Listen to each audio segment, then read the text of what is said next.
It's 8 o'clock. Greetings. Welcome to another week of Master Force with Shemsu-t. I'm so thankful that you are joining us for this Thankful Thursday. And this Thursday, we have a wonderful show for you. We're going to be talking about the grounding ourselves in the principles of wealth.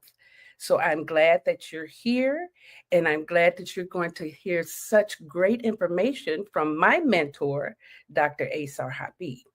So before we get started, let us go ahead and welcome everybody in to the Female Solution.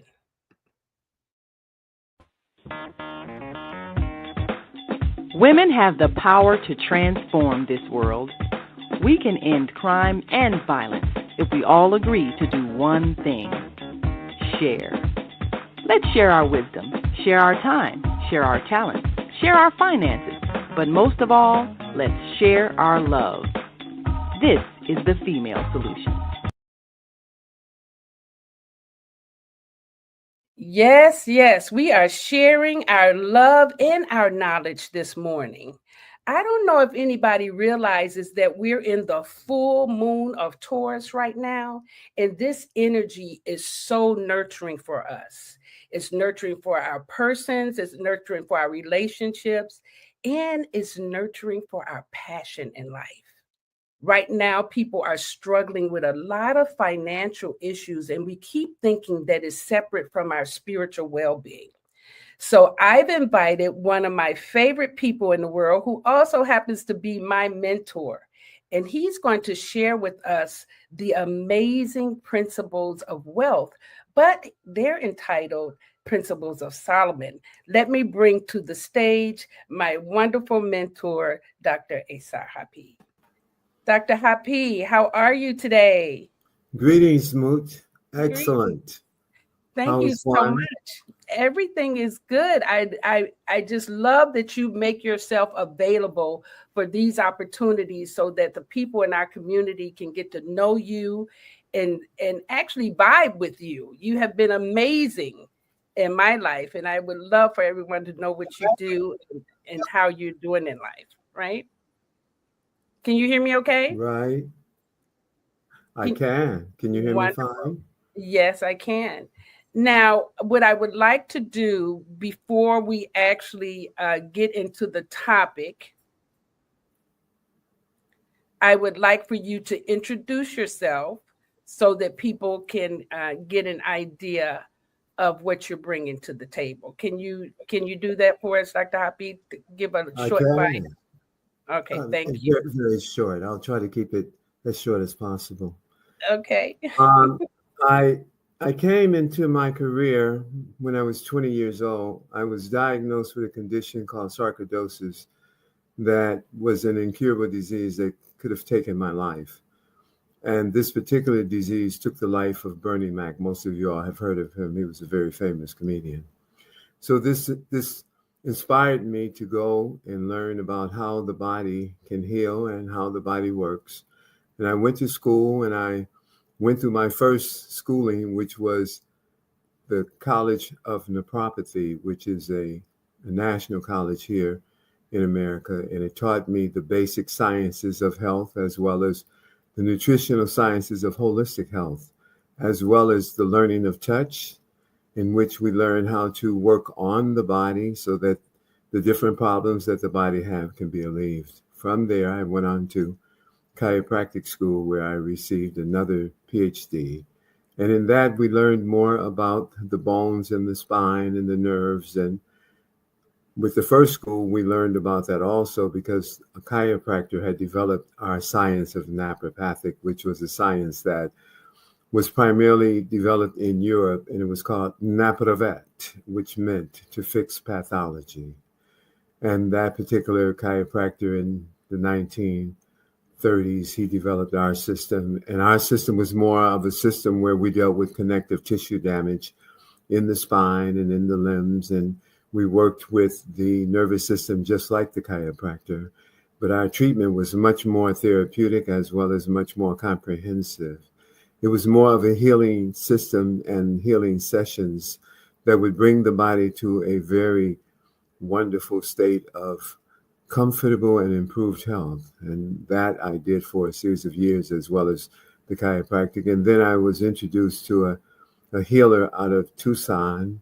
And this particular healer, he was a healer who dealt with needleless acupuncture. His system was called the International Institute of Applied Physiology. And it was a system where you learn how to test muscles. You relate the muscles to organs, and you relate organs to systems. And it correlated with acupuncture. And there was a system where we used a needle called the needleless needle. And this took the place of inserting needles into the body. And this particular system, in 2 minutes, you could get the results of perhaps 5 to 10 acupuncture treatments in 2 minutes. And so we applied that particular system for years, particularly with our elders. We brought them off their canes, we brought them out of their wheelchairs, and we also brought them off of their paralyzed beds. We also have brought them back from congestive heart failure.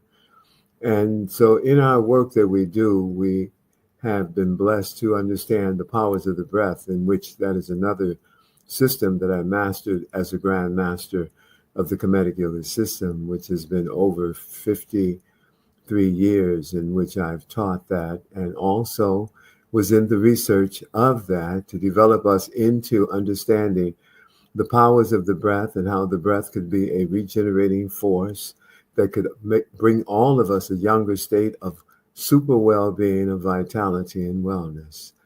And in that particular system, I focus on primarily the keys to it. And in this period of 53 years, I now have the blueprint to how the breath works and how it can rejuvenate us and our elders to greater years of youthfulness that we all deserve to have.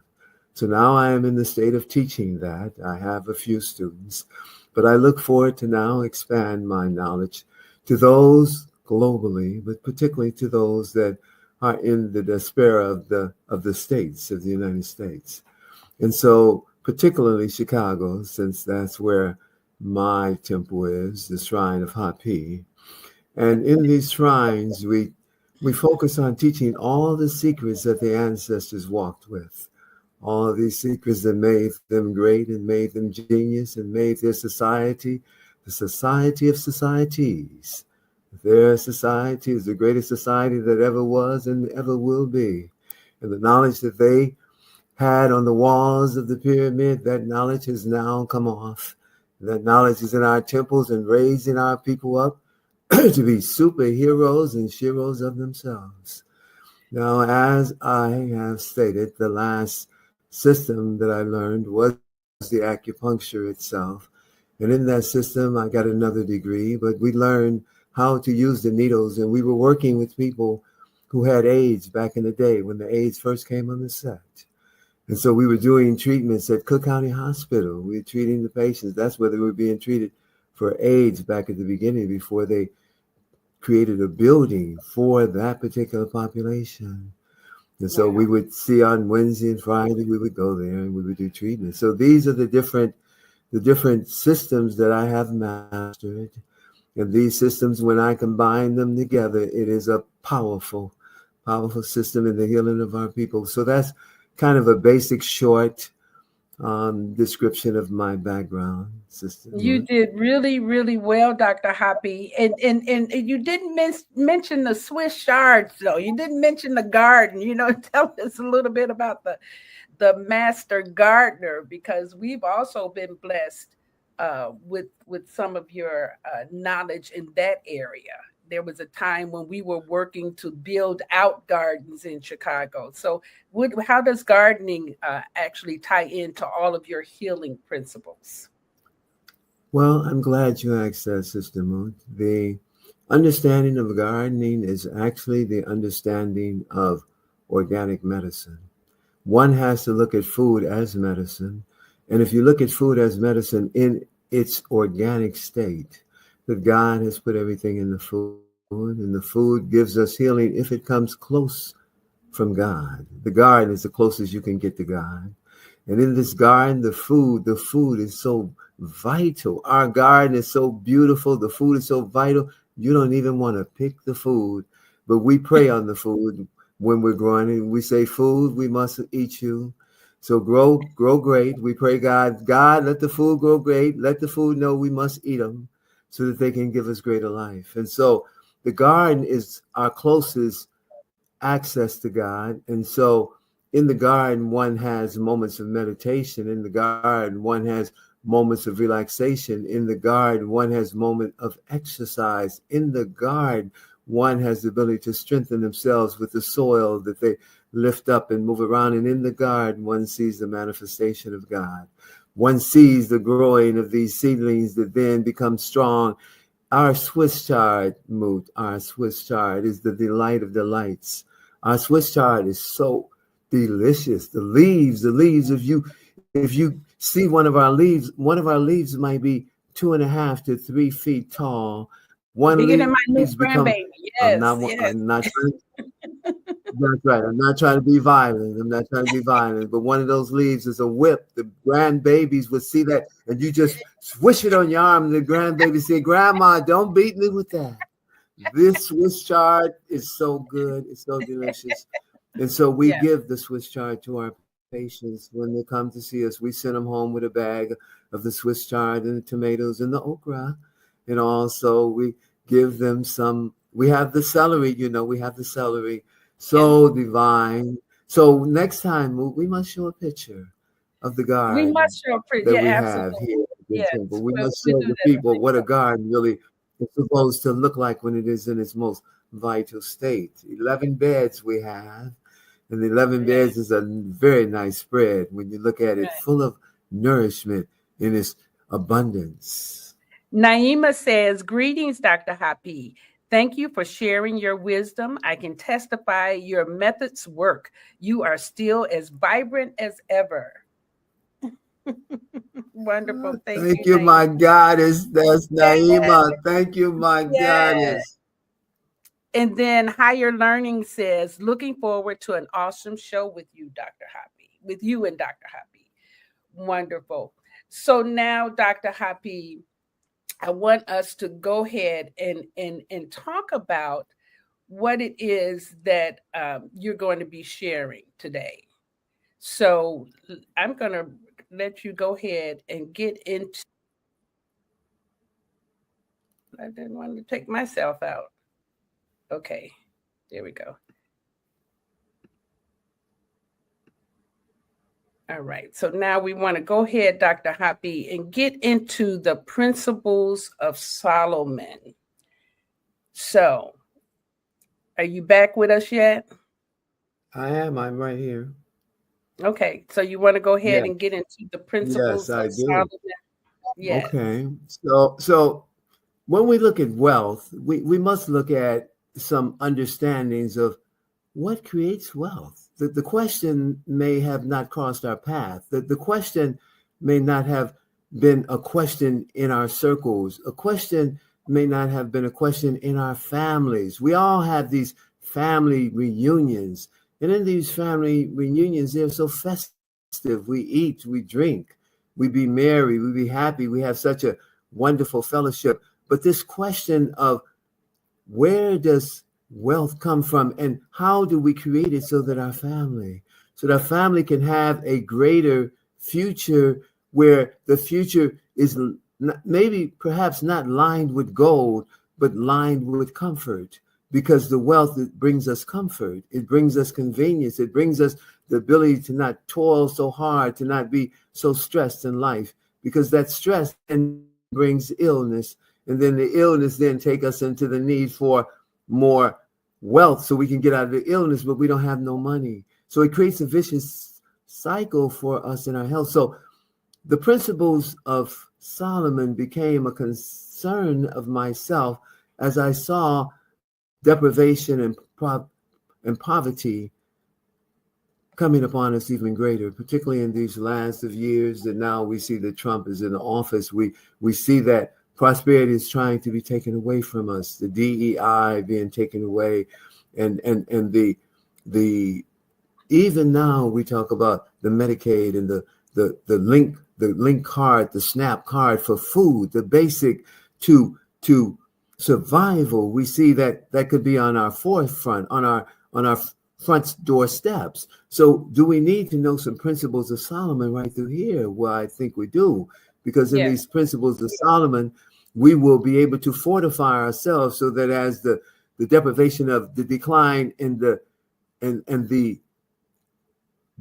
the delay of our ability to survive is taken away from us, we bounce on the other side, and we soar like eagles from the knowledge that we can have from these principles that I want to share with you this morning. So the principle of Solomon, it basically starts with that Solomon was a wise man, and he had a society of people that he had to be responsible for. So he taught them this first principle that we all need to know, that we may have never been taught. But if we have not utilized. And if we had utilized, we would sit in a level of comfort knowing that there is some resources around us to allow our life not to be torn through the turbulence of the social effects that political decisions can be made upon us and our well-being. And so these principles of Solomon, they start like this. Solomon said that there will be a famine. There will be a famine every 7 years. There will be a famine.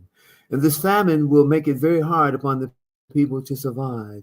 And this famine was brought about through the weather. So in 7 years, there would be a drought. And in this drought, there would be a lack of food. There would be a lack of wheat. And because there was a lack of wheat, the cost of wheat would be higher, like we are in today's time when we talk about inflation.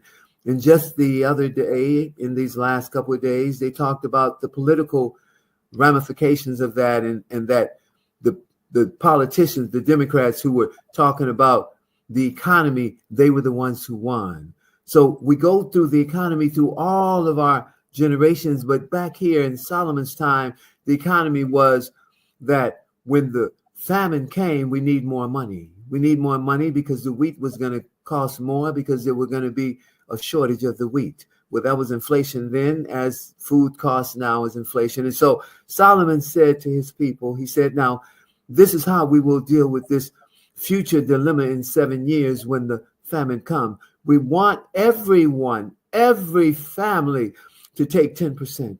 10% of all the wealth that comes through your hands, we want you to take that 10%. We want you to put it to the side. We want you to put it to the side as an emergency. The 7 years of the famine, in 7 years, you will have adequate funds to be able to handle the increase of the cost of the wheat. So 7 years came and gone. The famine came, the wheat was short, and all of Solomon's people had that extra 7 years of resources. So when the cost of the wheat was higher, they all could afford it. The change in their lifestyle did not change. The desperation in their hearts and minds did not come to them, because they had prepared well. So this preparation is something that we must do as we see what's on our doorsteps now, with the decline and with the separation, the subtraction of the prosperity, the little prosperity that we had, the subtraction of that. And so we must rise to this other side and understanding this prosperity, because wealth is only prosperity when you have put it to work through principles, starting with this first principle of Solomon. So all of Solomon's people was fine, and all of Solomon's people, they thrived through the years because they kept this particular principle. Now, Doc, let's talk about that. 10%, it's a mentality, isn't it? It is a mentality, because, Moot, the 10% is just a starting point. What we say is that wealth is a manifestation. It's a manifestation of these principles when you apply them with tools and you apply them with vehicles, and you soar on the wings of the eagle in understanding the economic way that we grow into prosperity. The economic way is we must first start with the seed. The 10% is the seed, Moot. If we don't have a seed, how can you grow the vegetables in the garden? How can you create abundance if you don't have a seed? So the 10% is only a seed. And what can a seed grow? What can it soar? One seed can grow a whole oak tree, and from the oak tree you have many oaks, and from many oaks you have many trees, and from many trees you have a forest. And so from a forest you have an Amazon ecology. That is the prosperity of wellness that I see in its metaphor as it relates to our well-being. Financially, it has to move to the level of the word prosperity. And how do we generate that? And that is the first principle. Well, Planting the seed. Planting the seed. And I think in our community, when we think about 10%, we think we're taking something away from ourselves, right? Like, I need that 10%, but actually we have to look at that 10% as though it's not there. We just put it aside and it's just not there, and we let that build.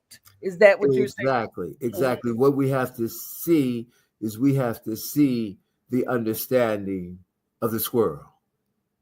The squirrel in the fall, he gets the acorns. He gathers the acorns and he hides them for the winter to come and for the spring to come. He hides these acorns. Now the acorns came from the oak tree. And through the winter, he has food. That's how we have to see the 10%. We have to see it as we must gather, because we must move through these seasons, the seasons of our life. We must move through them with planning and execution on these principles. Life, when we plan it, like you plan a garden, now the food can show up in the fall because you dropped the seed. So the food here is the prosperity that we need. So when there's a cost for something, our children do not have to despair. Our children do not have to not have. So we have been in the land of the have not. We must move into the land of the have. And the land of the have is where King Solomon was with his people. So now it's time for us to return to that. And only those of us who have the eyes to see, and I do not speak of the two eyes, I speak of the third eye of the wise mind that Solomon walked with. When we activate and open that eye, we will then give the vision of the planning, execute it, and watch it manifest in the magic of prosperity, moving through our families. Yes. So Doc, I got to be mindful, because, we don't have our 2-hour show. We have our 1-hour show. And I want to get this. Okay. So now we have that first one. We have our 10%. And now we're going to have our 10%, and we put it away, and we're not going to bother it. We're going to set it up and leave it, and it's just going to be there to grow. Now, after that, what is the next principle? Well, we can't just leave it, Moot. We can't just leave it? No. Can't just leave it. It's going to grow, right? Well, but again, we have to know how to grow it. See, this is the watering. See, first you have to have the seed, then you have to come with the watering. So we have to share the watering principles with our people, so that when the sudden wealth come, they understood how it came. They understood how to manifest it and to keep manifesting it from now on. Okay, so we're going to, is that where we're going to bring in now? Let's see.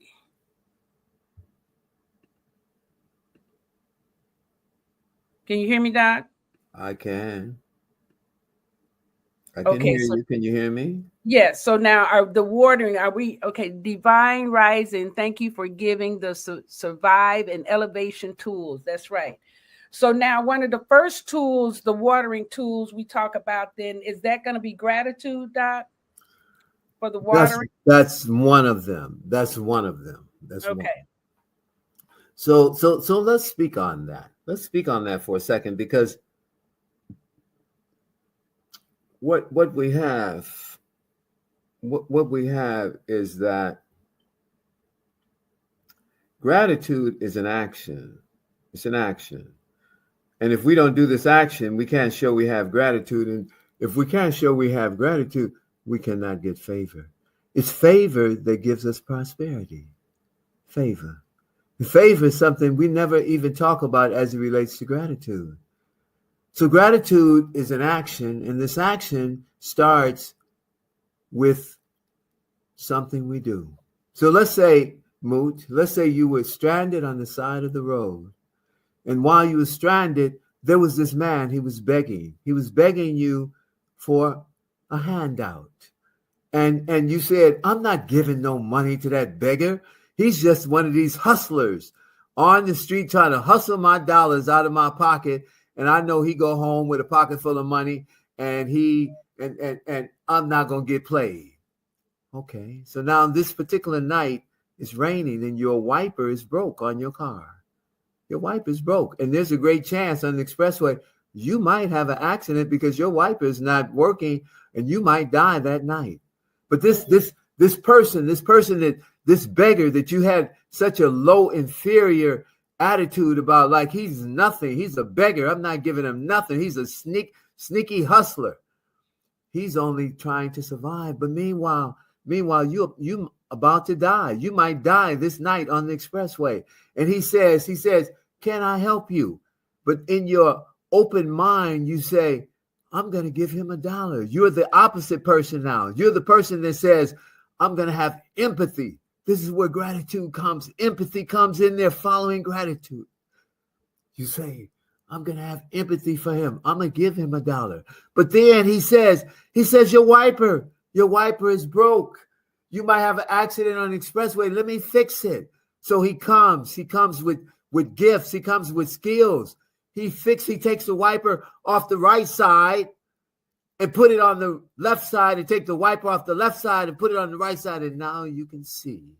He now just made it safe for you. But then too, under your car, you have the flap that holds your gas, your oil pan, and the flap has fallen. And now you hear it rubbing on the street. And he says, oh, by the way, I have this hanger. I can lift your flap up so that you don't tear your flap up because that costs X amount of dollars, hundreds and hundreds of dollars. So let me fix that while I'm at it. And so now he saved you some money. And now he saved your life. And now all you were going to give him was $1, but he just saved your life. No, that was my situation.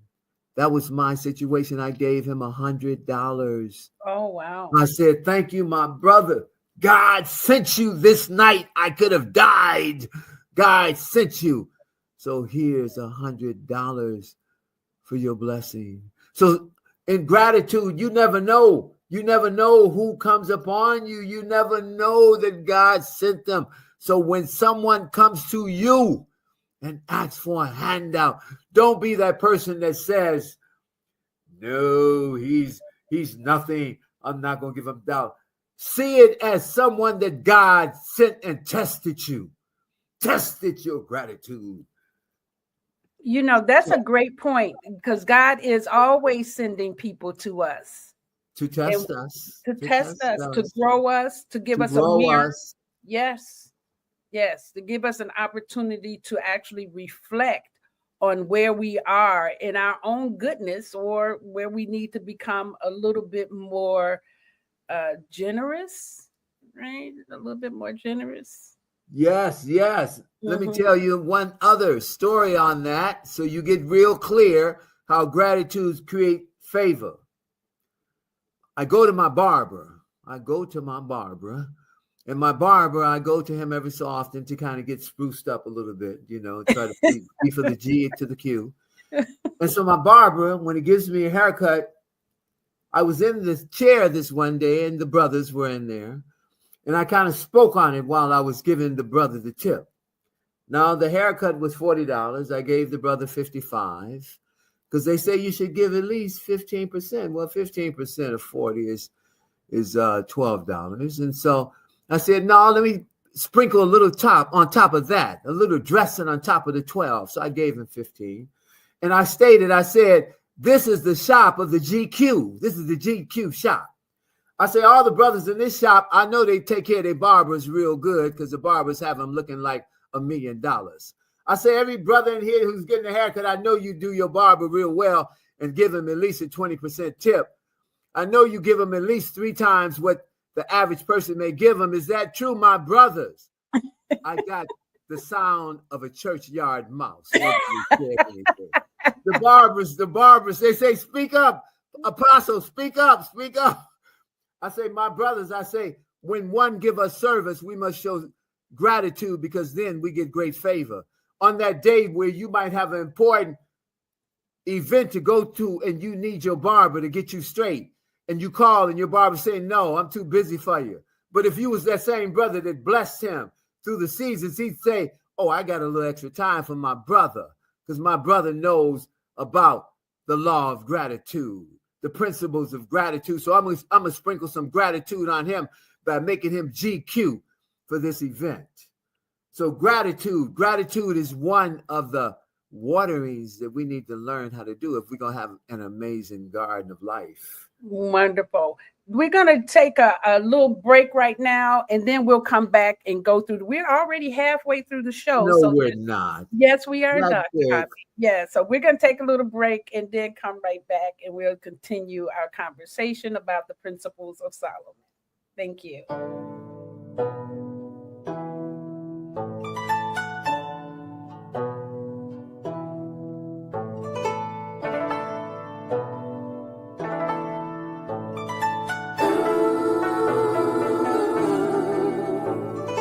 Mommy teaches the young ninja, teaches him to be cool.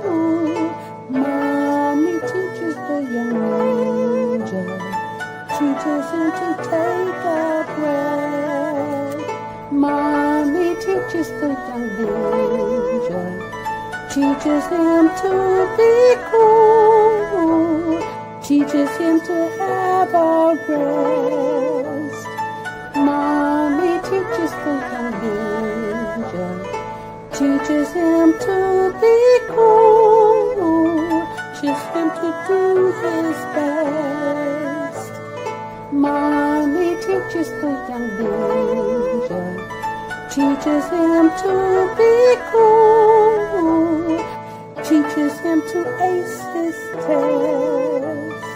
Mommy teaches the young ninja, teaches him to be cool, teaches him to trust himself. Mommy teaches the young ninja, teaches him to be cool, teaches him to choose good food. Mommy teaches the young ninja, teaches him to be cool, teaches him to see his best. Mommy teaches the young ninja, teaches him to be cool. Mommy teaches the young ninja. Thank you, thank you, thank you. I am so glad that you're here with us as we're talking with Dr. Hapi, and we're looking at the principles of Solomon. So, Dr. Hapi, we're going to move on to talk about the actual, can you hear me, Doc? I can. Okay. Let's talk about reciprocity. Let's talk about now. It connects to gratitude, but where does reciprocity come in, especially in our community and in the principles of wealth and the principles of Solomon? Reciprocity is a very powerful principle that we have not been taught very well. This particular principle is a principle that it deals with energy. It deals with energy. All of these principles, they deal with energy. And the energy creates a mental framework in the person's mind who you reciprocate back to, as well as the reciprocation of what you create in the energy of what you, when you reciprocate. So when reciprocation is the opposite of receiving. So when a person receives any blessing, just like when I go to my barber gives me a haircut, he's not per se expecting a tip, but in the reciprocity, there was a value to that haircut beyond the haircut. The haircut was the service, but the reciprocity was the relationship that was created from that service. So reciprocity is creating a loop. It creates a loop. And there's this word they say, people make the world go round. Well, they make the world go round in the reciprocation. Just like if I did something for you and then you did something for me, not me even expecting you to do something for me, but that you did something for me, then I would want to do something for you again. And then you would want to do something for me again. Let me bring it a different kind of way in an example. When we deal with holidays is a reciprocity principle. Someone give you a gift, you give them a gift back. Now, it might not be the gift that you wanted, but they gave you something back, not saying what you gave them was more expensive than what they gave you, but that in the intention of the giving and the intention of the receivership, there was an energy. It's this energy that we lack. We lack this energy as a people because we didn't understand this word reciprocity. We understood the word to receive. We understood that quite well. If you go anywhere, you could have people that can have their hands out. This is where we have faltered. They brought us into the reciprocity. They brought us into the receivership of the least. They taught us how to accept the least. And then they taught us how not to reciprocate so that we could get the most. In the receivership, if we look at, what Trump is doing, we look at the lack of services that will be provided in food and in health and even perhaps in housing. Trump could pull another Trump card and say, I'm going to take housing away from the people now. And so in reciprocity, we have to understand that as we receive and then we give back, that receiving and giving has to become bigger and bigger. And that's why when you see those who are wealthy, you see their names on buildings. You see like the University of Chicago, and you see the name of alumni who went there and they made a lot of wealth. And when they died, they left it to one of the buildings and they named that building after the wing of that person that gave billions into that university. That's reciprocity at a higher level. But at a lower level, reciprocity is someone does something for you. Like in our community, we have a community where we know how to grow prosperity. And so we have a person in our community, her name is Amawi, and she helps everyone that comes into that community. And I said, if she has taken her valuable time to help you, did you at least say, can I buy you a dinner? Can I pay for your car, a full tank of gas? Can I put something on your food bill, your gas bill? Can I give you a couple $100? So reciprocity is the giving back. When someone does something for you, when they give something to you, give something back. Show, if not in action, to at least ask them, is there anything I can do for you? Just like when the postman deliver your mail the whole year through the rain and the snow and the sleet. Do you have an envelope for him at the end of the year? Here's for Christmas. Here's something. Do a little something. Take your family out for dinner. So that's reciprocity. We have to look at the value that we can share if we understand what we have to give. And so it's more the giving than the receiving. We have to move out of the receiving mindset and move into the giving mindset. And that's the mindset where favor will soar for you. One of the comments is Vieta says Section 8 housing benefits are maybe taken away, right? It's time to buy land collectively. Now, that would go back to that first principle. If we're actually dealing with, putting away 10% and we collectively come together with the 10% that we've collected, we can actually put together enough money, to buy land with a community of people. What do you think of that, Doc? That is absolutely right. That's why we deal with the first principle. See, if you don't have the first principle, we talk all day about what we need to do. But if we can't rub two nickels together, it's a fallacy of our mind. Because our mind has not been developed in planning. And planning deal with principles. And if you don't have principles, principle planning create policy. We have to create our own policy of our future existence. And that policy have to come from the collective. The collective, all is coming together with the same mindset, which I spoke of earlier, that this is what Solomon did. This is why his people were prosperous, because they did first save and came together and built. And so this is what we must do if we are collectively, mentally, intentionally planning our way out of the dilemma that we see coming at us. See, this is not just us having a conversation on this podcast. This is a conversation based on what is happening in our reality socially right now that will be affecting millions of people. So that takes us into stewardship, Doc, because that's what we have to do. We have to become stewards of our funding. And you know, you talked about being more generous, but part of it is that we're spending frivolously, right? We're not inside of the vision for the future. So to be good stewards, what does that look like? So we've saved our funds, and we've applied reciprocity. We've had gratitude. So where does stewardship come into this as far as wealth? Stewardship is a mentoring. It's a mentoring of how do we now put it all together? How do we put it all together? For those of us who have been on this track, we've been in this journey for a minute.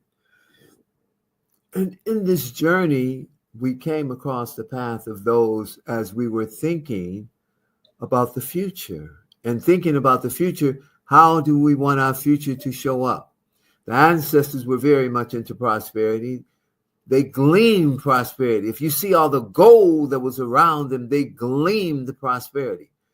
So in our stewardship, we now have to mentor those who do not have prosperity. We have to mentor those who do not and have not embraced these principles. We have to mentor those who need the vehicles to grow their prosperity. We have to mentor those who are ready to soar. We have to mentor those who do not want the same life they've had, do not want a lesser life than they have had, even if their life had been to the most basic level. The people who live off a few $100s a month on food stamps and food and housing vouchers, that is on the low end of the stick. That's on the low end of existence. That's like you're begging to barely survive. No, in stewardship, we teach you, if you're ready, we teach you how to take that seed of that beginning little money that one must save from Solomon, from the first principle. We teach you how to put that on the wings of a falcon and grow that prosperity into a bountiful harvest of resources from the financial side, so that in 1 year, you're already out of the danger of desperation of survival.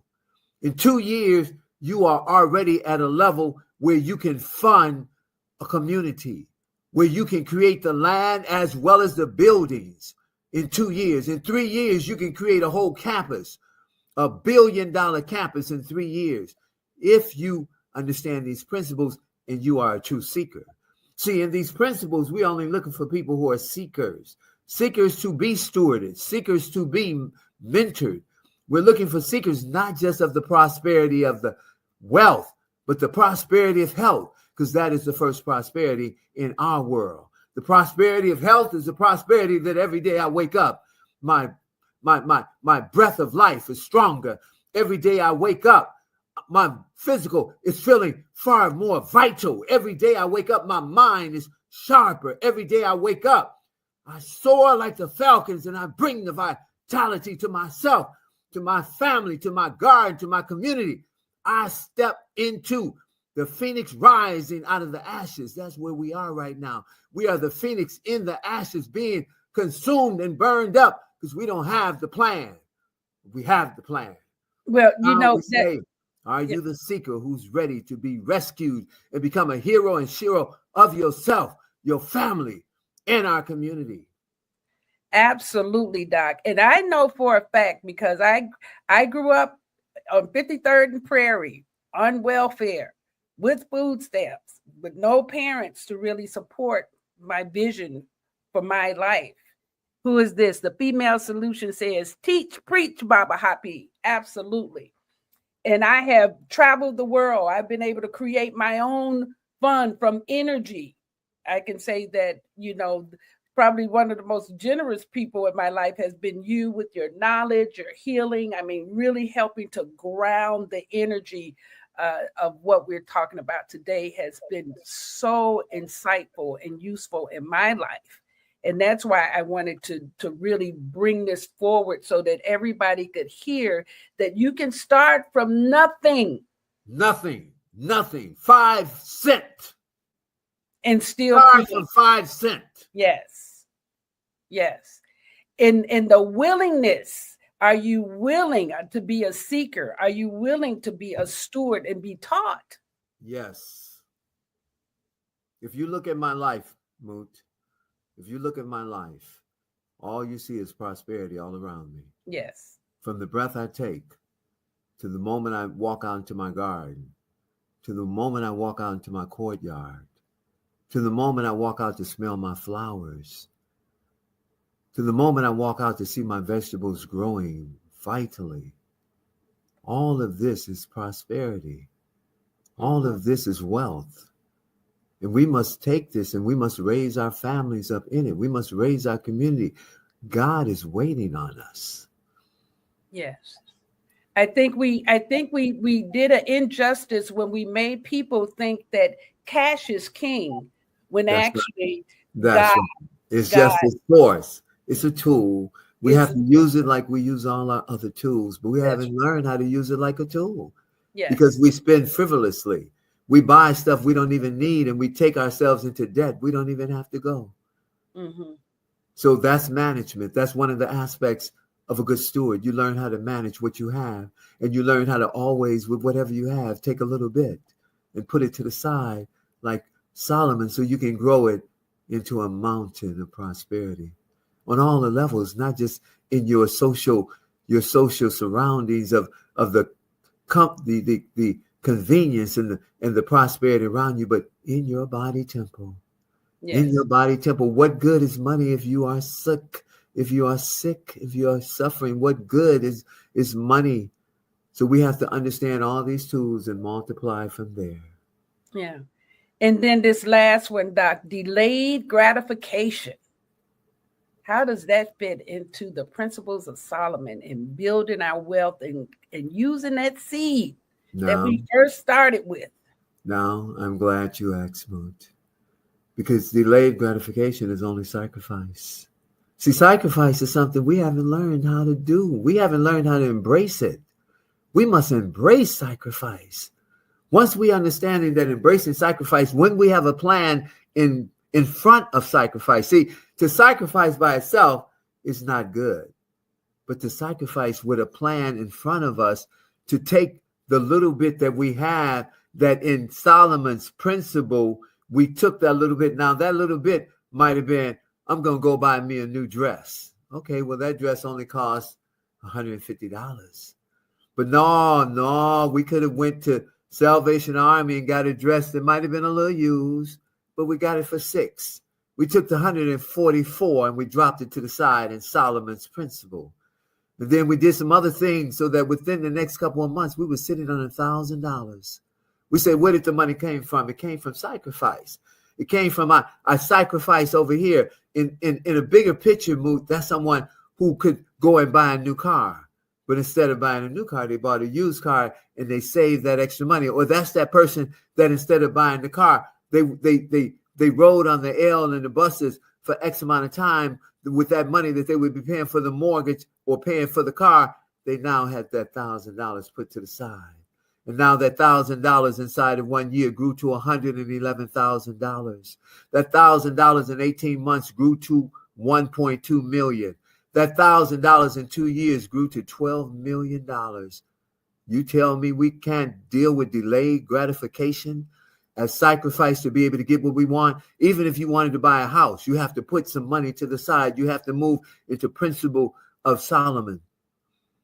So we have not benefited from understanding the benefit of sacrifice, which is delayed gratification. Because now, once we grow the prosperity, whatever we wanted, we can have 10 of them, 100 of them, 1,000 of them. But we must deal with these principles first and always to grow prosperity in one's physical life, as one's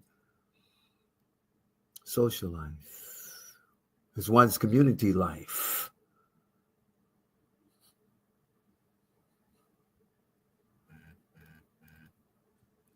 Doc, I want to read a couple of comments, okay? We're getting towards the end of the show, so I want to let you know that people are listening.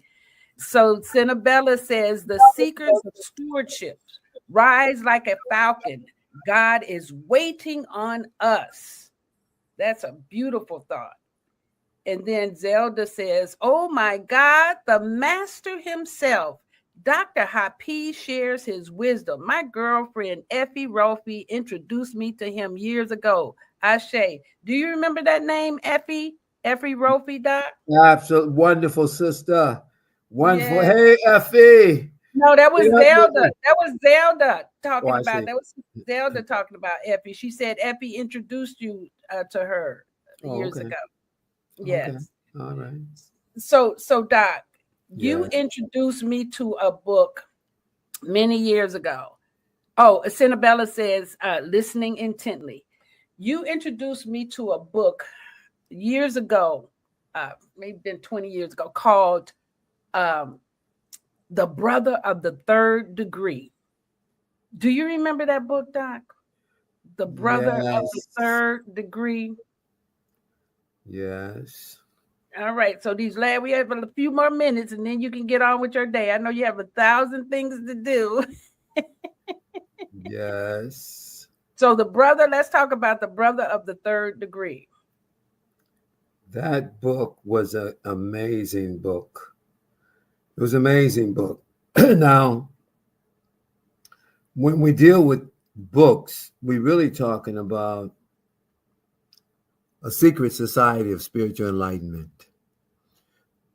The Brother of the Third Degree was an extraordinary individual in the book, and he was a seeker of the super society. He was a seeker of an enlightened society that planned and had the life that was the best life you could have. This particular brother had the understanding of the teachings whereby all the ones who came up under his guidance had the greatest life they could ever have. And the understanding of the esoteric knowledge and teachings was shared with these people. Now, we live in a society that most of the knowledge that we receive, we call it exoteric, EXO, which means is the knowledge of the masses. And that knowledge will not serve us well. That knowledge will not bring us into prosperity. That knowledge will give us the life that you see the masses suffering with. But in this enlightened society that this brother shared the knowledge with, all the people in that society were elevated. They were of their highest being, of becoming and of developing, so that as they moved to the time, it was the divinity of God that gave them the greatest life. So we pose the question, do we deserve that life? Do we deserve as a society to have the greatest life, to have all that we could ever ask for that God could give us? Do we deserve that? So to receive that, we must step on the esoteric side, the side of the knowledge of knowing how to take care of these body temples we have so they can become more vital. The knowledge of being able to download the knowledge so our minds will not step into dementia, where our minds will grow even greater and stronger, and we can be the wise ones to lead our children and our grandchildren into the greater life of the future without all this turbulence of the AIs and the robots coming to take our jobs. And so in this enlightenment, this brother gave the blueprint, and all those that followed grew into this spectacular, wonderful life that we all deserve. So yes, that I read that book. That brother inspired me greatly, Moot. And that is the book we all need to read if we are to understand that there is a life that we could have, but that life must be totally away from the life that we see in our society, because that life is a life of desperation. That life is a life of desperation, of survival. And from that, it brings all the violence. It brings all the suffering, all the bullets, all the madness, all the nightmares in the daytime in our communities. So we say we must soar above that, and we can only do that when we move to the esoteric, and we teach our youngsters how to be in the divine mind of the higher self, and how to move into the gracefulness of peace and social justice, as well as social justice among and at each other, so that we're not talking about them over there. Those police are bothering us. The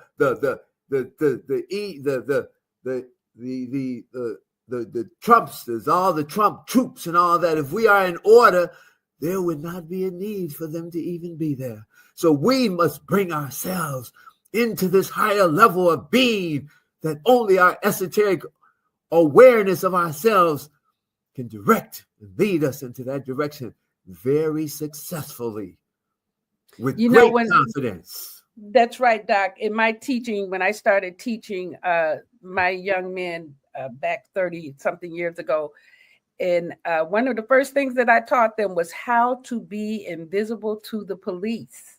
Yes. And then I taught them security. I mean, you don't have to be out there, flaunting, and just being an obstacle to anything. Yes. And according to universal principles, what you resist persists. Yes. What you focus on, right? What you focus on is going to continue. So we have people protesting as though that's going to make something go away when it's just going to make more of it. Yes, absolutely.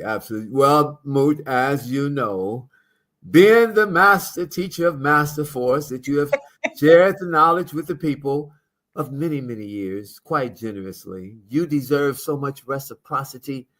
You deserve 10,000 roses. Thank you. 10,000 roses with $100 in each one of them. Oh, wow. Thank you, Doc. Now, before I get all of that, I want to make sure that we talk about one more book, because anytime you get money unexpectedly or you haven't planned for it, sometimes you can lose it real quick. This is what happened to people when they win the lottery. 3 to 5 years later, the money is gone. Scottie Pippen, the famous basketball player, Michael Jordan. Yeah, money gone because he didn't have the understanding of wealth. He didn't have. So share. Tell me about. I want you to talk about the book, another book that you told me about, Sudden Wealth. Sudden Wealth, Doc. Okay. Right, and you can get both of these books you can get off of Amazon, whatever. But Sudden Wealth, you have to get prayer. You got to prepare this book, for that. Everybody needs this book. If everybody's going to be on the path toward prosperity, and we want everyone to be on the path towards prosperity, because if you are not on this path towards prosperity, you are in a rut. You're living from paycheck to paycheck, just about $4 above broke. And if you got fired tomorrow, your life would be in a turmoil of turbulence that would move you to desperation in less than a month. So this book, Sudden Wealth, is a book that gives you a roadmap. And this book tells you of all the pitfalls that could happen if you were growing into prosperity, if money was flowing from the sky, pouring from the sky, from God, if you were receiving it. And we already have the blueprint to help you receive that. But in receiving it, you need to be up on this book, Sudden Wealth, so that you can hold on to it and grow it. And in this book, they tell all of what you need to do. The author name is Robert Pellegrini. And you, if you put that up in the chat or wherever we I have it. Yeah, it's flowing through, Doc. They can Robert see it. Pellegrini. Yes. That book, that's one of the books, Moot. That's one of the books. But there's another book. And we didn't even talk about this book, Moot. But some people might have heard of this book. This book is called Rich Dad, Poor Dad. Oh, yes, that's one of my favorites. Yes, Doc. Yes. Who is that by, Moot? Who is that by? I can see it in my head. What's his name? I can't remember, Doc. I can see it. I have it in my book. Okay. It's gonna come. Yes, but Rich Dad Poor Dad is one of my favorite. Robert Kiyosaki. See, I was waiting on you to see that Robert was the first clue because it was Robert. We had already left Robert. I said, I'm gonna see if she's in the association in the file. Because you pull it up from the file, right? The file. But yes, Robert Kiyosaki. He was an islander from Hawaii, and his father was a professor. So being in the knowledge, being a professor, you would think his father would be prosperous, but those two words don't go together. You could be a professor with a job. So his father was just above broke, but his friend had a father who was an entrepreneur, very wise. And his friend taught him the principles that I speak to you now. He taught him the principles of Solomon. First, save you some money. You can't do anything until you first put some money to the side. And then he taught him about buying houses and taught him about entrepreneurship. And he managed grocery stores, and he took the stewardship of his friend's father. And now he's worth about $300 million. Yes, Doc. Thank you. We have one final comment, and then we have to wrap up. She says, wow, blown away by this teaching today. Thank us, united spirits. We are united spirits. That's what we are in the female solution. Let me drop this last moment on you. What, Doc? Let me leave with this last moment. Okay. Because sisters are of feelings. They are the masters of the feelings. They are the tempest, the priestess in the house. Mm-hmm. And so they are the administrators of the money. So when money comes into the house, it must be given to the goddess. Give your money. I'm talking to you, brothers. Give that money to the goddess, because she will hold on to it for hard times. She'll be able to put a two and few together and have a meal. So give that check to her. Because I know the brothers, they are frivolous. They will go and throw dollars and spend money and buy toys and leave the household in a desperation. So the goddesses, they are the administrators of the money. Give them that check and watch your prosperity in your family grow. Because if they're using the principles of Solomon, the phoenix is rising. All right, Doc. We'll leave it on that note. Thank you so much. I hope you'll come back again and share with us. And I hope you have a lovely day. We really appreciate you. We honor you, and thank you so much for your gift today. Well, thank you so much for inviting me, Mood. You know, it's such a pleasure always to be in your presence, because you're always dropping. It's almost like a golden goose. If a goose was golden and everybody say, follow that goose, she's gonna be dropping golden eggs. That is you, Mood.